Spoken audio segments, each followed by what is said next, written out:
All right, so this next number two, this next image, we've kind of this is where it all starts. We can start to see that there are cracks in this civilization. So this is almost like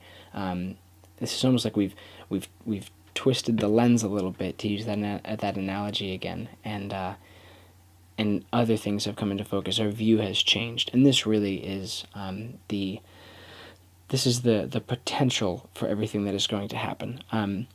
So in 1914, a guy named Gavrilo Princip, he is a Serbian nationalist, and he and several compatriots and cohorts are attending a military parade in Serbia. The reason that they're attending this parade is because the Austrian Archduke is going to be riding in a car with his wife, and these young men, and they really were young, most of them weren't over 20, these young men want to kill the Archduke.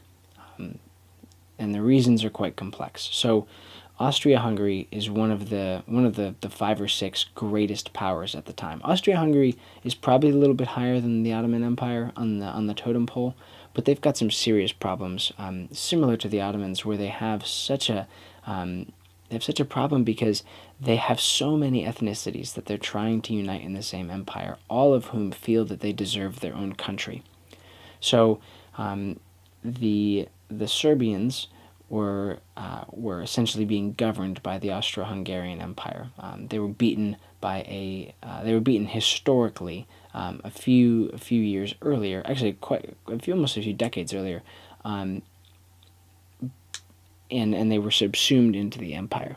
What makes this parade symbolic and particularly like stick the knife in and twist it is that it's happening on the day of one of the historic defeats of Serbia at the hands of her foreign enemies. And so it's an Austro-Hungarian military parade. They're going to show the might of the empire and then go watch military maneuvers.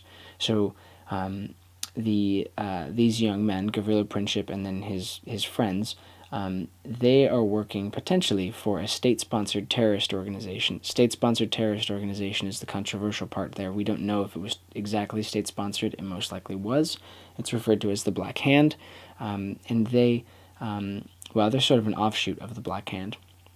Anyway, this is really the thing that sparks the conflict, right? So the story is amazing, and I'll tell it to you sometime. We don't really have time here, but Princip, in these wild twists of fate, is able to be walking out of a restaurant at the exact moment that the Archduke's car stalls on the street. Princip is a little bit above the Archduke's car coming out of this restaurant.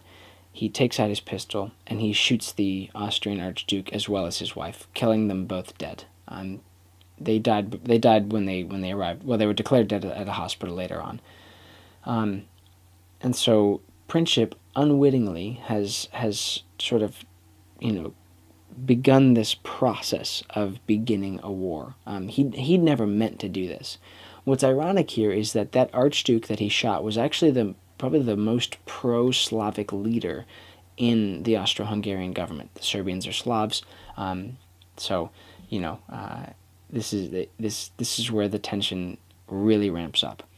Austria-Hungary has just had its major political leader killed by a Serbian nationalist. Everyone knows Serbia is going to get its butt kicked. However, the complex web of alliances kicks in. Serbia is a Slavic country. They appeal to the other Slavic country, the great one, Russia. Russia begins to exert pressure upon Austria-Hungary. Austria-Hungary goes to their common ally, Germany. Germany, controversially, tells Austria-Hungary, do what you have to do in Serbia.